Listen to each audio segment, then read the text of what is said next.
Hello everyone, it's Cheldin Barlatt Rumer from This Is It TV, IG Creative. Well, we are on the road. We are in New York City, Times Square at Barworks. We are so excited. And since we are here in this home for the day, we're going to learn a little bit more about this office, this joint share office that is absolutely gorgeous, its concept, and how you can get involved. Stay there, right there, because we'll be right back with more This Is It TV.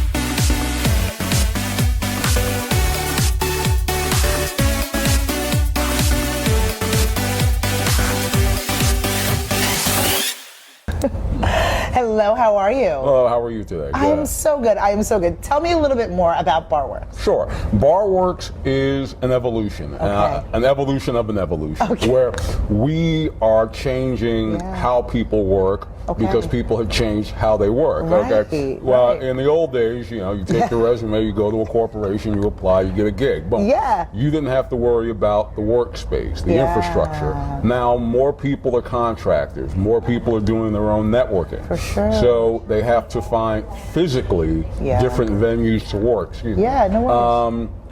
Where Barworks comes in is we are adapting to this environment where, depending on the geography, because right now we are national, we have to respond to what's going on in the marketplace.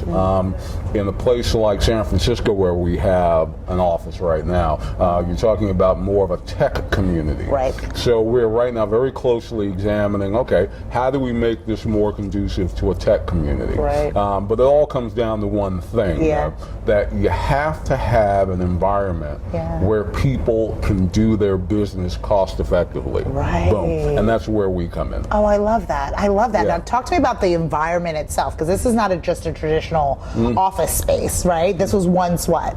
This was at some point a restaurant or something like that. And the bar concept has evolved. When Barworks was first created, bar meant bar. Where the idea was you would have a bar in the work venue.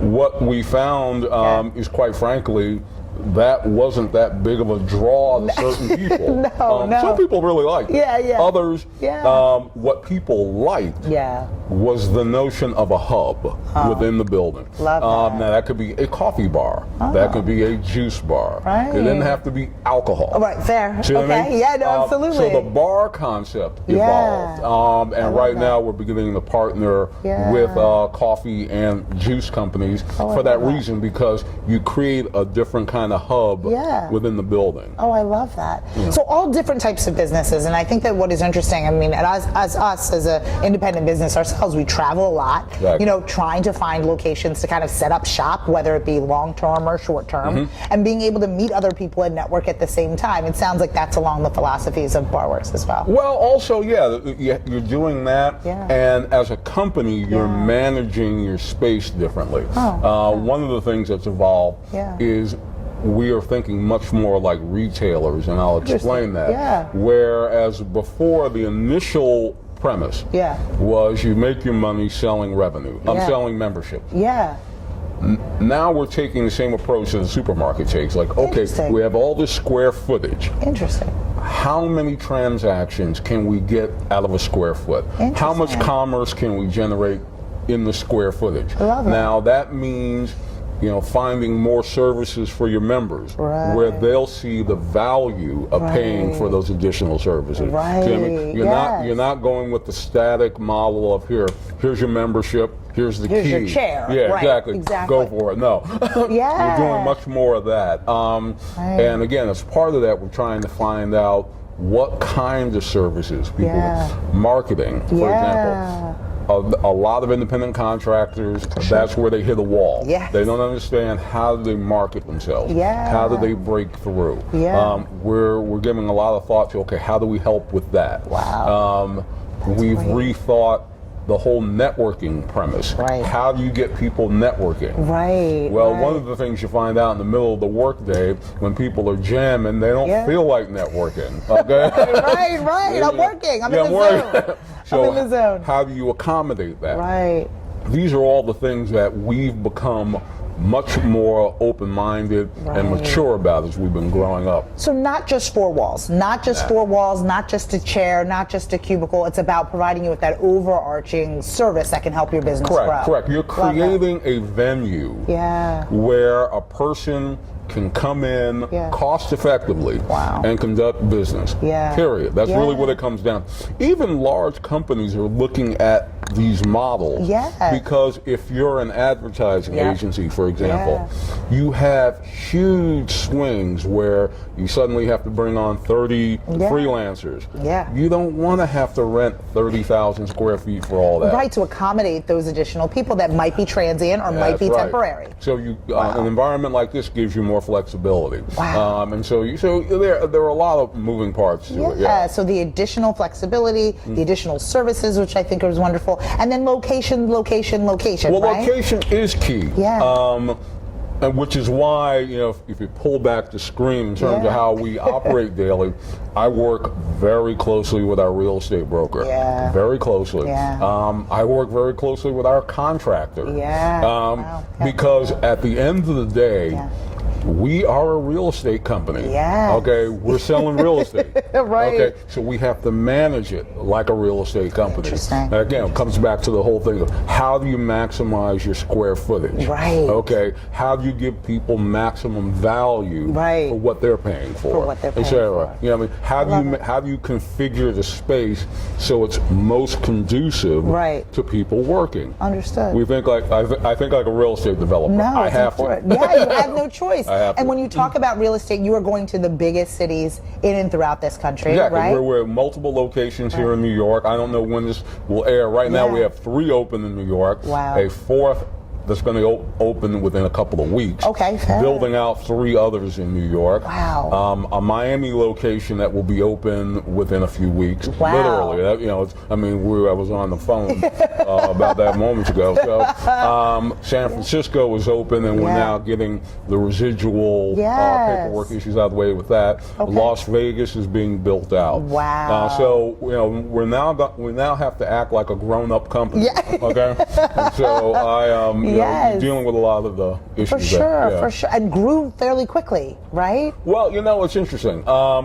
Where there really is only one kind of growth. Okay. If it's slow, it ain't growth. I mean, isn't that the truth? Isn't that the truth? Because if you're not achieving a certain scale, you're the marketplace isn't noticing you. Your members, the people that you're looking to get revenue from, they're not noticing you. You do have to achieve scale with some speed, but at the same time, you want to be, responsible and measured about it. So that's that's where we have to balance it. I love that. When you're talking about growth and we're talking about going into these additional markets, what's next? What is your short-term goal, long-term goal for Barworks? What do you think? I can't predict geographically. There are a lot of moving parts to that. That can really unfold a lot of different ways. What I am very committed to, and I know that we have to do this, is that Barworks is becoming a more agile company where you've seen this with a lot of entrepreneurs. Folks will get an idea and they'll develop tunnel vision. They'll lock in. We're talking about that, what we've done as a company is we keep challenging ourselves to step back and say, okay, how do we need to change? Right. What's different? Forget about what premises we had initially. Right. And so that's where we are right now with Barworks, where we're just, everything from we're revisiting the design, the physical design of certain locations. Wow. I mean, everything from paint to furniture. Yes. How do you make it more inviting? Right. We're looking at, okay, if you're talking about a professional environment. Right. What fixed services do people have to have at their fingertips? Yeah, I love the services. Yeah, I love that. I mean, that's the thing. What kind of legal services can you partner people up with? Interesting. Don't know the answer to that yet, but it can be done. But at least having those conversations, I think, is a mature way to kind of move forward in the market to say, what do these businesses need in order for them to be successful? The more successful they are, the better it is based on that square footage map out that you talked about. Correct. And I'll keep coming back to the square footage. Yeah. Where, if you look at, the annual report from Macy's, they're not talking about how many items they sold. They're talking about how much they made per square foot. And that's how we have to come at it. Does that mean getting the biggest venues? Not necessarily. Right. But you do need scale. Yeah. And again, you have to there are a lot of things we're revisiting. Yeah. Furnishing. Yeah. I've spent more time thinking about furnishing than I ever thought I would. Right. I love that. That's a big part of it. That's a big part of it. That's a big part of it. How do you manage the facility after hours? Because people aren't working 9 to 6. They're not.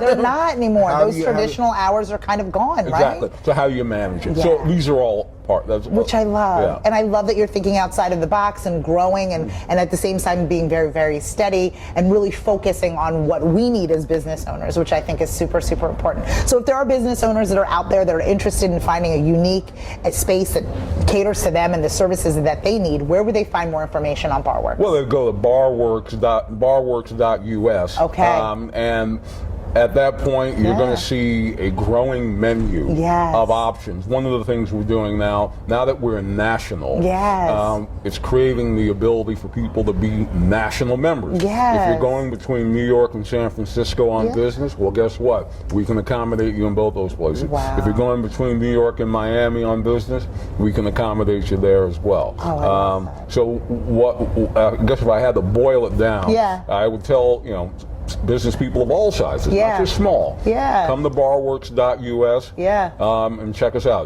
They'll like what they see. Absolutely. Well, we love everything that we see on that website. We suggest you check it out as well. We will continue to follow, fan, and like them. They have been amazing hosts to us here all day. We will be back with more This Is It TV with Cheldin, Barlatt, Rumer.